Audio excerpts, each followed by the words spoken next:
Hola, soy Laura Gómez. Baraja eso es un término dominicanísimo que se refiere a cambiar de tema o pensamiento. O solté esa vaina y pensé en otra cosa. Saluditos caribeños, mi gente. Feliz inicio de semana. Aquí estoy con un monólogo existencial que les debo desde principio de años. Qué penita, mea culpa. Aunque sí es cierto que yo dije que iba a intentar hacer mini monologuitos. Nunca prometí exactamente, así que me voy a escudar ahí con esa premisa. Aquí estamos. Y este monólogo es sumamente especial porque Baraja Eso está de cumpleaños. Baraja Eso cumple 4 años en el aire, más de 130 episodios, y es que no me lo puedo creer. Estoy muy emocionada. Le tengo que dedicar el monólogo a una persona de mi equipo, hablando de así como los locos, porque se lo voy a dedicar a ella porque hace tiempo que me dijo que yo tenía que haber grabado un monólogo por otra razón. Y es a Andrew Caro. Andrew Caro, que es la persona que se encarga de todo lo visual, de todo lo que ven en las redes y todo lo demás, es mi diseñadora gráfica, es también una cheerleader de este espacio.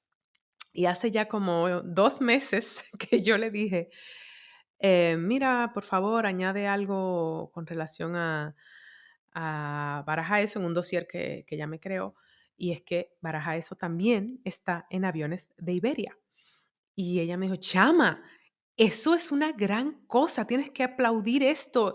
No importa al final del día, o sea, estar elegido e invitado para tener tu podcast en la programación de los aviones de Iberia y que además me escribieron para añadirme dentro de la promoción, ella me mandó un mensaje de voz que en ese momento me hizo llorar.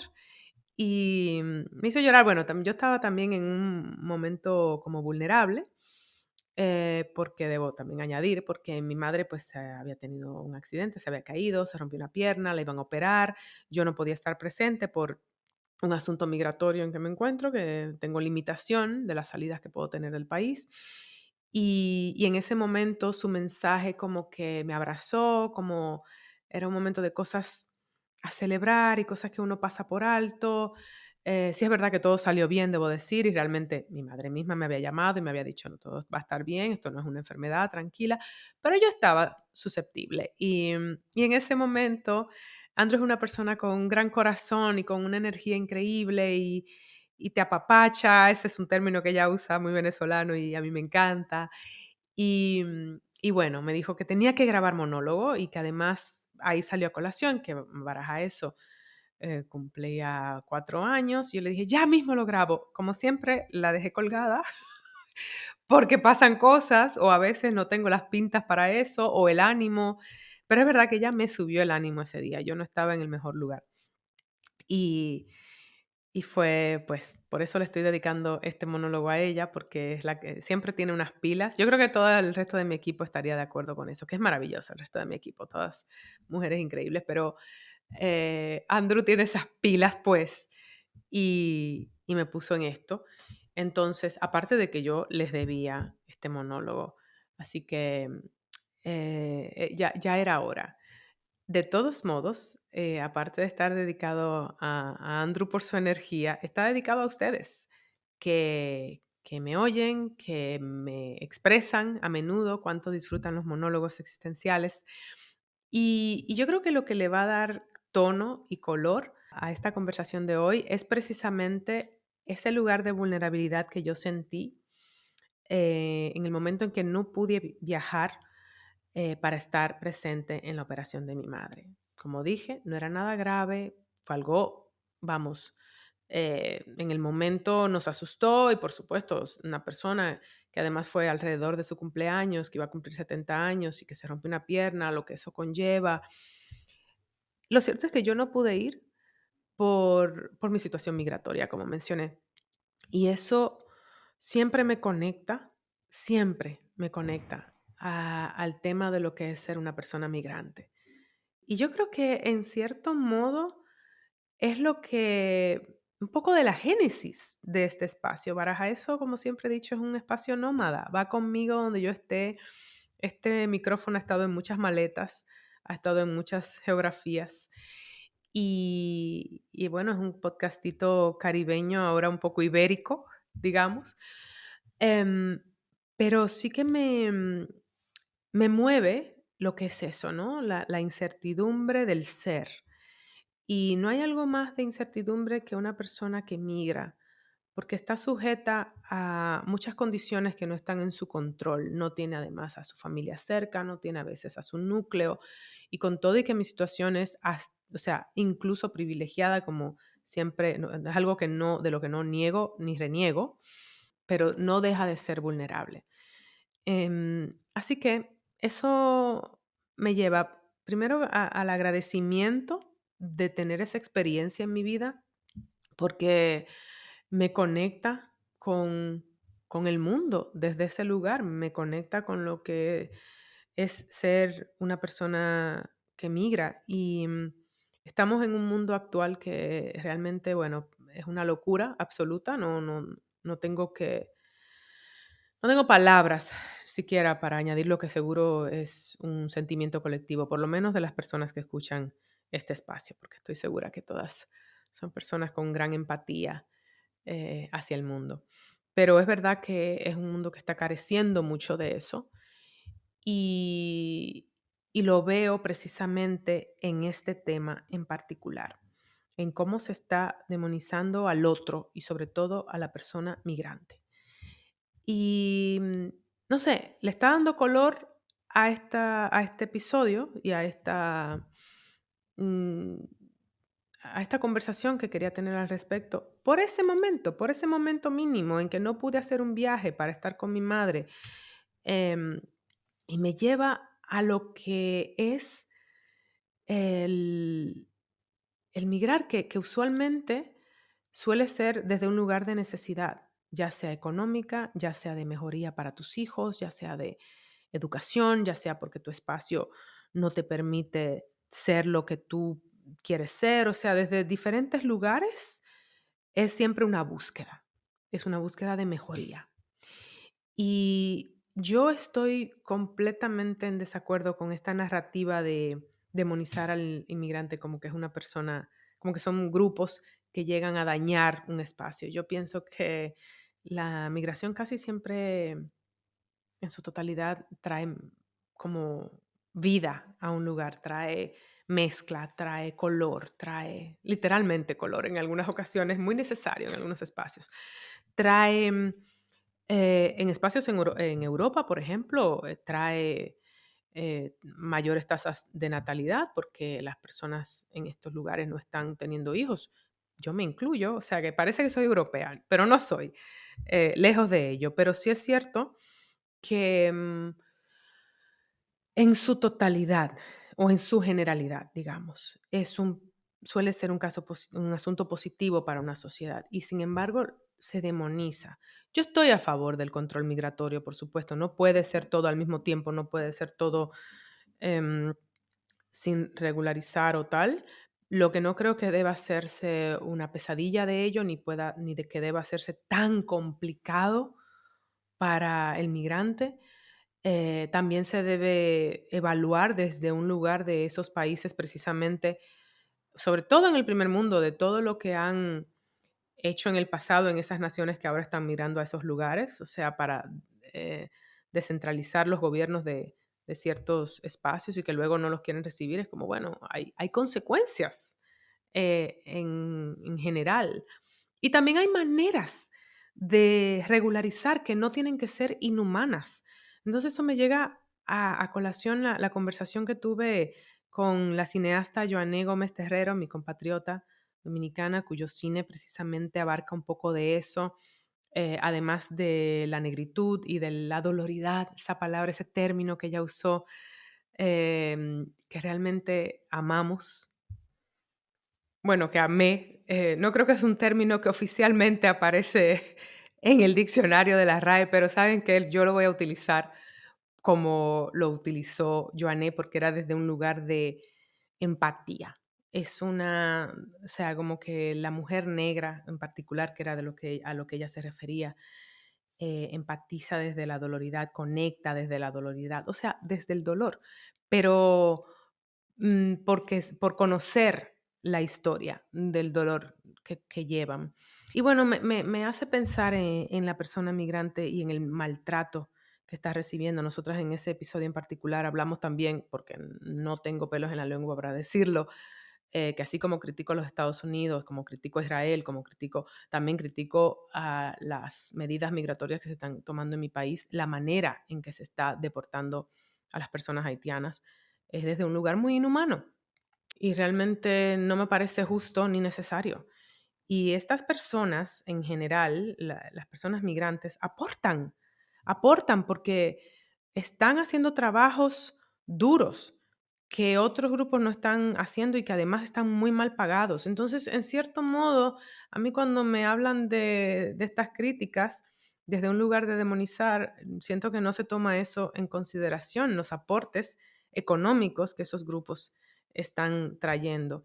Y en otros lugares, menos quizá extremos, incluso artísticamente, lo que traemos personas migrantes a ciertos lugares, y me incluyo en esos grupos, en Estados Unidos, en los latinos de Estados Unidos, ahora como latina en España, siento que hace un poco es muy necesario esa conversación porque hay mucha migración ya de personas racializadas por estos lados y toca ser representadas en cierto modo. Entonces, bueno, es mucho de lo que le da génesis a este espacio y es mucho de lo que le da matiz a mi vida, el ser una persona inmigrante.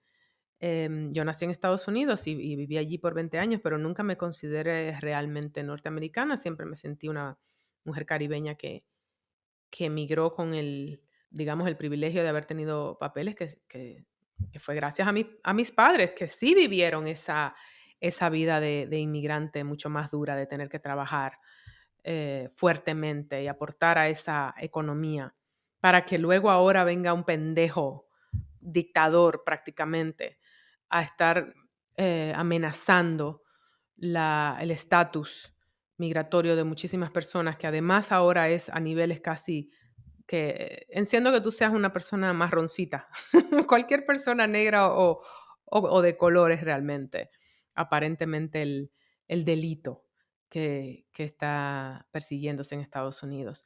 Esto también me lleva a la idea precisamente de cómo me persigue, digamos, ese tema, porque en la temporada 7 de Orange is the New Black, mi personaje, Blanca Flores, no sé, bueno, si ustedes no están debajo de una roca y vieron ese show y quienes no lo han visto, por favor, pónganse al día, pero mi personaje es capturado precisamente por esta terrible organización, ICE, que en mi visión lo que está haciendo es secuestrar personas ahora mismo. Esa organización que fue creada después del 11 de septiembre, supuestamente con la premisa de que iba a traer seguridad nacional, que al final lo que ha hecho es una organización, yo digo, terrorista, básicamente. Estoy usando términos fuertes aquí, pero es que no me salen otros, no me salen otros por la manera en que se está llevando a cabo esto. Pero en la temporada 7, mi personaje, Blanca Flores, es capturado por ICE y es llevada a un centro de detención de inmigrantes, que es ahora desde hace tiempo, mira que esa temporada salió en el 2019 y ya nosotros estábamos básicamente exponiendo esa situación. Y en esos espacios, las personas migrantes que no han cometido ningún delito más que estar indocumentadas, algunas ahora en este momento ni siquiera, no tienen ni siquiera acceso a un abogado. Es un tierra de nadie y a mí me parece que bueno, cuando digo me persigues en el sentido de que me resulta tan relevante y me resulta tan me toca el corazón y realmente me choca la falta de empatía hacia hacia estos grupos. Y bueno, Es una temática que abrazo mucho por acá porque me encanta hablar con personas de diferentes nacionalidades, me encantan los acentos, me encanta oír diferentes idiomas en un país. Siento que es algo que me nutre mucho. Por eso estoy disfrutando tanto de mi vida aquí en Madrid como estaba disfrutando, o la disfruté en Nueva York. Em, y por eso me considero activista de la diversidad. Me encanta oír acentos en el cine, o me encanta que en una película española salga una latina con un acento dominicano o colombiano. Sé por experiencia también de este show, e incluso ahora de Oponentry, esta película que yo hice en España, que fue muy exitosa aquí, que me han reconocido mucho por esa peli, por estos lados. Sé que a la gente le llega mucho em, ver autenticidad en el cine. Verse representado, en el caso de Oponentry, pues un personaje un poquito más, con más grises. Pero bueno, que los latinos también tenemos grises, que eso es lo interesante, ¿no? Las mujeres también tenemos grises, no es que somos Madre Teresa de Calcuta, realmente eso es lo que a mí me encanta de las conversaciones que tengo aquí, de las películas o los roles que me llegan. Y, y es una de las pautas que siempre como que dirige a Baraja eso.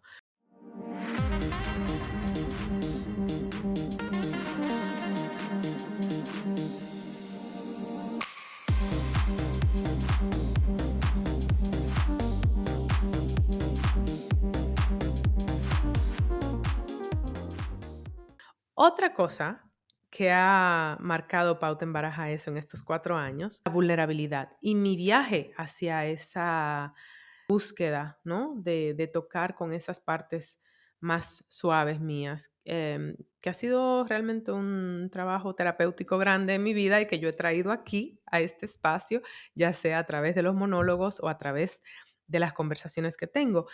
Y recientemente me pasó algo, pues, triste para la persona que lo está viviendo, pero muy bonito para mí por poder estar ahí para esta persona. Es una persona muy cercana en mi vida que está pasando por un momento difícil en asuntos laborales, en asuntos existenciales. Y me tocó utilizar mi propia experiencia de mi crisis existencial, precisamente post-Orange y 2020, la pandemia, que fue lo que realmente hizo crear este espacio, lo que me llevó a concebirlo, porque yo decía, yo no puedo ser la única persona que está pasando esto y no lo está hablando. Entonces, esta persona muy querida en mi vida estaba muy triste, y venía un poco, su tristeza, yo me percaté, venía un poco de la vergüenza, porque estaba esta idea preconcebida de dónde quizá debería estar su vida, de quizá esta programación que tenemos de éxito, que es más externa que otra cosa, y me percaté en el instante de que venía como de ahí. Es cierto que está viviendo una situación difícil, y que la situación económica en este momento en Estados Unidos no está fácil y que conseguir trabajo en su área pues se le ha complicado, pero yo lo estaba viendo con ojos de admiración porque esta persona es sumamente creativa, se la busca, no le importa hacer otros trabajos que, bueno, o aparentemente, claramente que le afecta, pero lo hace. Y cuando me estaba diciendo lo que se estaba desahogando, era como diciéndome que eso, que le daba como vergüenza que le viesen y no estaba como donde tenía que estar. Y yo le dije, pero si yo te estoy viendo con pura admiración, saber que estás en un momento difícil y que estás nadando esas aguas y te la estás calando. Y yo pienso que es simplemente que hay momentos de desafíos, ¿verdad? Y yo los he pasado, momentos desafiantes definitivamente, pero justo en esos momentos de crisis está ocurriendo la transformación. Yo lo viví en sangre propia con todo ese tema de la identidad relacionada a mi oficio, que todavía me dan como así, dejos de, bueno, no estoy trabajando tanto como actriz como pero ya no me está dando desde un lugar de cómo se me vea externamente, sino más de cuánto lo extraño, que también me parece completamente válido. Yo extraño en mi oficio de actriz cada vez que no estoy actuando, amo actuar, pero esa crisis que yo pasé, ese quedarme sin trabajo después de Orange, de no tener trabajo actoral por 2 años, después de vino la pandemia, después tener trabajo otra vez, que fue maravilloso, Ponentry, la cocina, que por cierto, paréntesis, si no la han visto, pueden encontrar en plataformas. La cocina ya está en Filming, está en Movie, está en Estados Unidos, está en Max en Latinoamérica y bueno, la otra está en Netflix, en fin, un pequeño paréntesis porque, bueno, ¿por qué no? Porque son 2 películas de las cuales estoy muy, muy orgullosa. Pero sí es cierto que después también vino otro periodo de sequía y a mí siempre me llega ese pensamiento, yo nunca voy a ser esa actriz que tiene 5 proyectos alineados. Y digo, joder, qué maravilloso debe ser eso. Pero no sé si este espacio existiría si yo fuera esa persona. Y no sé si mi guión, que sigo moviendo y que sigue dando pasitos y que estuve en Málaga con él en un espacio más como productora y que era muy nuevo para mí. No me encanta, pero me lo estoy aprendiendo y me da una especie de... es otro camino, son otros músculos. No hubiese pasado sin crisis. Igual que mi vida personal, que está en otro lugar, que tampoco estoy lista para hablar de ello todavía, pero está en un lugar muy interesante y no estaría en este lugar si no hubiera pasado todas las vicisitudes y los 9 años de mal dating o buen dating. No hay camino correcto o incorrecto, básicamente, es lo que quiero decir. Y fue lo que le expresé a esta persona querida en mi vida, que lo recibió en su momento. Creo que lo estaba procesando, porque yo sé cómo se siente en ese momento. Tú te crees que tú eres la única persona que estás viviendo algo así. Y es cierto que lo que está viviendo no le quito la validez de lo que se siente y de lo que representa, porque sí que representa un dolor de identidad y también económicamente, un gran peso cuando no estás em, produciendo como estabas acostumbrado, pero es verdad que yo firmemente creo que es una invitación a una observación y a una transformación y, y a un renacer y a un reinventarse. Y definitivamente, en el caso de esta persona, sé que estaba ese elemento de la vergüenza que yo también he pasado en diferentes ocasiones y que ya puedo reconocer. Puedo reconocer cuando son, o sea, como que visualizas todo externamente de cómo te debe estar viendo el mundo. em, Porque tú estás sintiéndote de una manera X, cuando en realidad eso no es más que una voz interna que te está replicando a la sociedad y la sociedad de hoy día de verdad se puede ir a la M. No lo vale, esa voz no lo vale, a menos que sea desde un lugar realmente de tengo necesidad de crear y por supuesto que eso es completamente válido, tengo necesidad económica, por supuesto, completamente válido. Todo lo otro lo podemos desechar, de verdad. Estoy muy Creo que eso fue una lección muy, muy aprendida, una lección que internalicé bastante, gracias también a la crisis de mi insomnio, que por cierto, aquí en Madrid conocí en persona recientemente a mi somnóloga, a Marta Fernández Bolaños, y fue muy, muy bonito encuentro y le agradecí tanto por haberme sanado como por haberme brindado esas herramientas para enfrentarme al insomnio y conversar básicamente con ese mal, o en ese momento yo lo veía como un mal. Terminó siendo mi aliado, terminó siendo un mensajero, terminó haciéndome reconocer cosas que cuando las alineé finalmente se fue.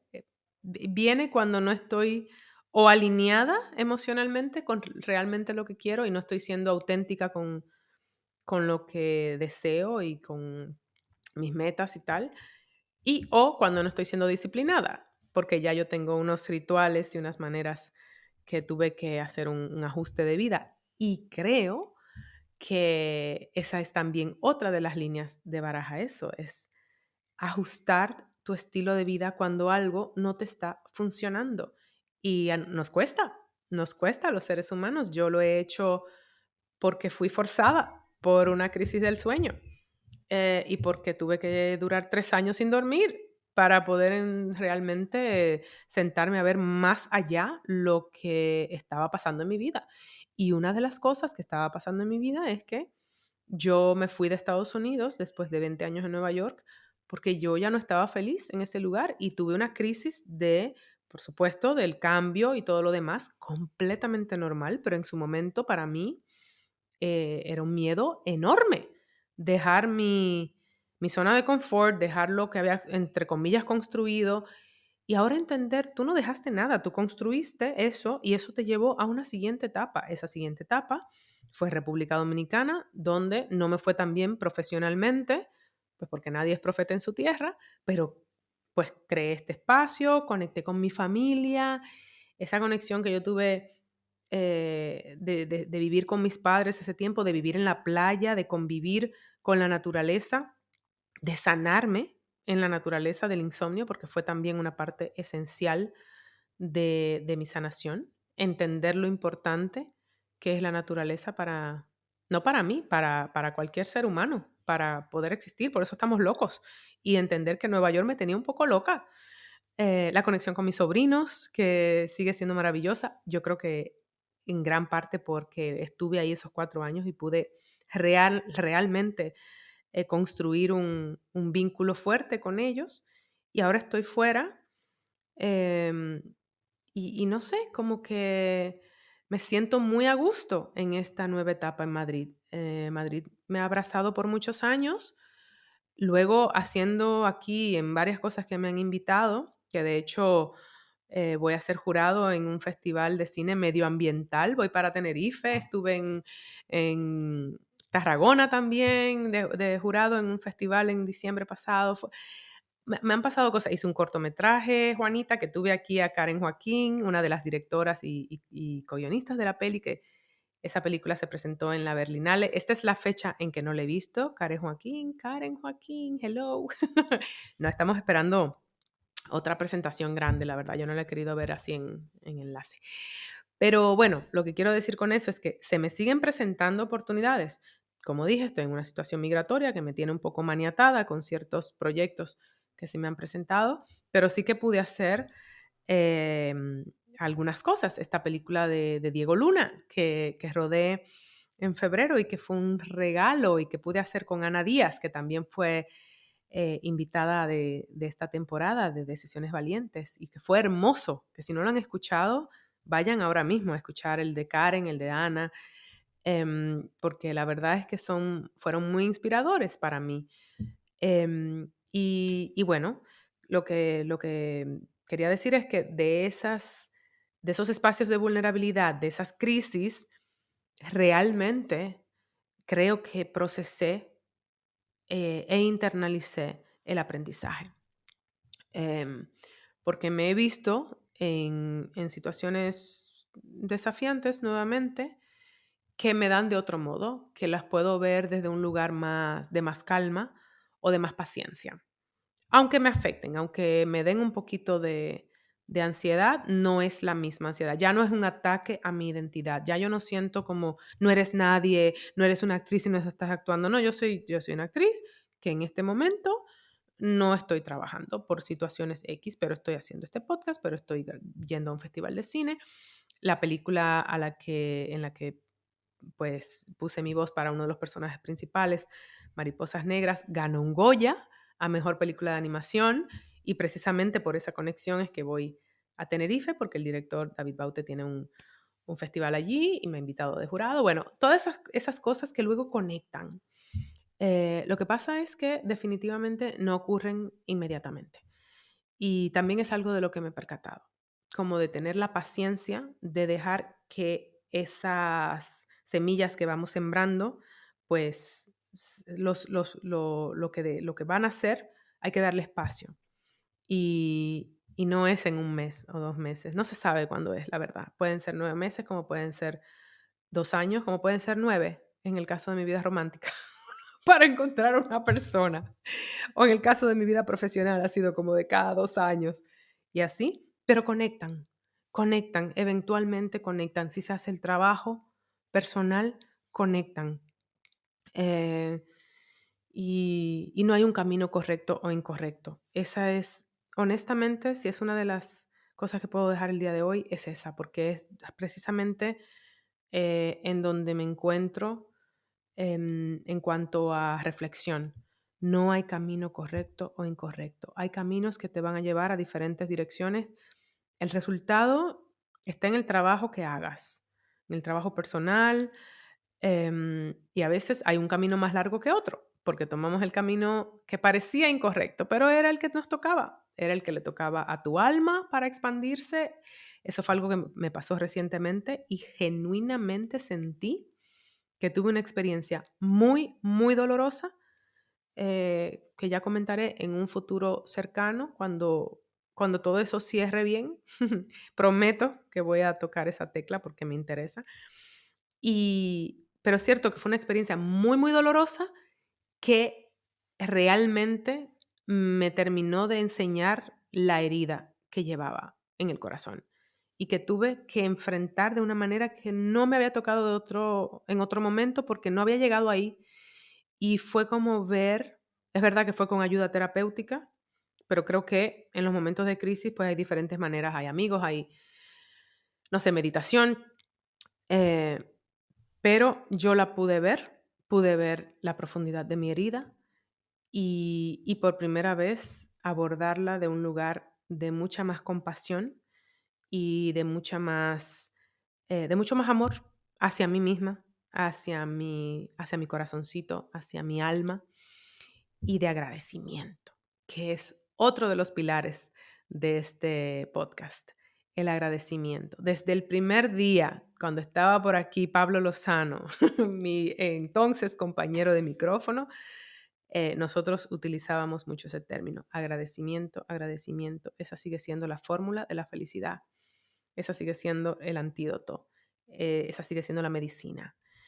De verdad que hay pocas cosas que calmen tanto como hacer una lista de cosas por las cuales estar agradecido, porque en momentos de ansiedad o en momentos de crisis no lo vemos.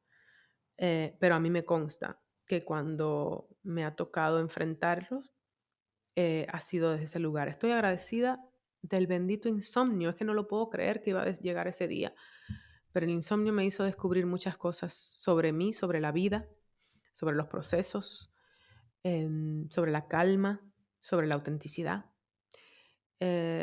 Sí, me quitó mucha paz y muchos años de descanso, digamos. Quizá en parte estas bolsitas que llevo bajo los ojos se los debo al insomnio. O tal vez ya le da a Laura Gómez, no te niegues. Pero bueno, yo creo que las intensifica. Pero le agradezco en lo espiritual y en lo existencial. Le agradezco a mi gran crisis del insomnio. Le agradezco a mi corazón partido en diferentes ocasiones. eh, por personas que yo pensaba equivocadas y que luego he descubierto que no, que también era parte de mi camino. Me tocaba ese corazón partido para llegar a un momento de plenitud, para llegar a un momento de elegir de un lugar diferente, de más conciencia. Es realmente de las cosas que pienso mucho aquí en este micrófono, en este espacio. Y bueno, volviendo a eso de las conexiones profesionales, de cómo las cosas uno va sembrando y van llegando, no puedo dejar de mencionar lo que fue el podcast que grabé, Lost Women of Science, que comenté en algunos episodios durante la temporada. ¿Por qué no lo puedo dejar de mencionar? Porque esas fueron de las semillitas sembradas que luego conectaron, porque fue una recomendación profesional que alguien me hizo por el mundo del podcast. Entonces, el mundo del podcast me llevó a mí a ser la narradora, o sea, baraja eso, me llevó a ser la narradora de Corinne y el Rey, ese podcast que yo hice aquí en España, que produjo Nuria Net y que fue también una invitada en algún momento de este podcast, una productora puertorriqueña que está aquí, dos caribeñas. Pues de ahí conocí a una persona que luego, 3 años después o 2 años después, fue quien me recomendó a ese otro podcast. Lost Women of Science, Mujeres Desconocidas de la Ciencia. Es un podcast sobre eso mismo, mujeres que se desconoce su nombre en el mundo de la ciencia. Y la temporada que yo narré fue sobre Evangelina Rodríguez Peroso, la primera mujer médico de la República Dominicana. Y a mí esa narración, ese contenido de ese podcast me llegó al corazón. Ya está en el aire, lo pueden ir a escuchar en todas las plataformas de podcast. De verdad que esa fue otra de las cosas, de los regalos, de conectar con mujeres de otras generaciones. Evangelina vivió a principios del siglo XX, era una mujer negra que fue abandonada por sus padres, que se crió en las calles vendiendo dulce y eventualmente por una serie de circunstancias y condiciones que pasaron, pues estudió medicina y terminó estudiando ginecología y obstetricia en París en 1925.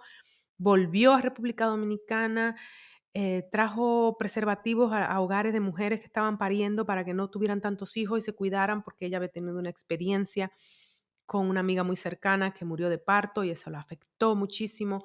Trató a mujeres, a trabajadoras sexuales, que en ese tiempo era impensable, y las trataba humanamente. Bueno, además de que finalmente fue una vida extraordinaria, pero también trágica, porque murió en circunstancias muy tristes y fue torturada por el gobierno de Trujillo, ese dictador dominicano a quien además ella se enfrentó. Y realmente menciono, primero, porque conecté tanto con la historia; segundo, porque fue una conexión profesional de semillas que yo fui sembrando a través del tiempo, no fue una cosa que llegó inmediatamente; y tercero, porque a partir de ahora yo voy a estar narrando 10 episodios más de ese podcast, que también estoy adaptando al español, porque era la primera vez que se hacía ese episodio en español. Yo lo narré en inglés, pero también lo adapté y le fue muy bien y estaban muy contentos, y entonces estoy narrando 10 episodios más que les iré comentando acá según vayan saliendo. Pero me encanta porque siento que crear contenido en español ahora mismo en Estados Unidos, pues porque esto es un podcast estadounidense, y que haya tenido ese éxito, es una manifestación de resistencia, yo creo, es una manifestación de protesta, ¿no? De que hay una audiencia hispanoparlante y que nos quieren callar, que ahora en Estados Unidos hablar español bueno, es como si fuera un delito. Y me encanta formar parte de eso. Me encanta formar parte de un podcast que está sacando a la luz nombre de mujeres que han sido olvidadas por la historia y que han traído un gran aporte a la ciencia. Y, y bueno, y que tienen una historia fascinante, como es el caso de Evangelina Rodríguez Peroso. Así que les invito a escuchar esa temporada que ya está en el aire y luego a prestarle atención y síganlo, porque ahí van a estar los próximos episodios que vienen en español y que estoy disfrutando enormemente hacer. Ya ven cómo las cosas se conectan, todo por este podcastito caribeño nómada que cumple 4 añitos y del cual yo estoy tan agradecida. Todavía seguimos guayando la yuca, como se dice en República Dominicana, para encontrar nuestra audiencia, y yo por eso les quiero pedir que de regalo de cumpleaños compartan este episodio o elijan 3 que les haya gustado de los más de 130 episodios que hay en el aire, con personalidades, tanto públicas como no, conversaciones fascinantes, incluso el de la muerte que tuve en esta temporada, que a mí personalmente me tocó mucho el corazón, con cineastas, con actrices, con personas de diferentes ámbitos. Y compártanlo, compartan esos 3 episodios con 3 personas que ustedes consideren que lo van a apreciar, ya sea por la temática o por el invitado o invitada del lugar. Y por supuesto, vayan a darnos esas 5 estrellitas en Spotify, que ayuda a que otras personas nos encuentren, y síganos en YouTube, en nuestro canal, @barajaeso.podcast. Bueno, porque toca celebrar estos 4 años con mucho amor. Como me dijo Andrew, no es cualquiera que llega a 4 años en en este competitivo medio del podcast y no es cualquiera que tiene episodios en Aviones de Iberia. Así que baraja eso, te abrazo, te quiero, sobre todo por conectarme con ustedes, esta bella audiencia que tanto aprecio y que llevo siempre en mi corazón.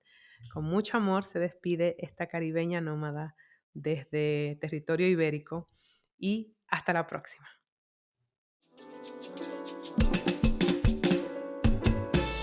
Hola, soy Laura Gómez. Baraja eso es un término dominicanísimo que se refiere a cambiar de tema o pensamiento. O solté esta vaina y pensé en otra cosa.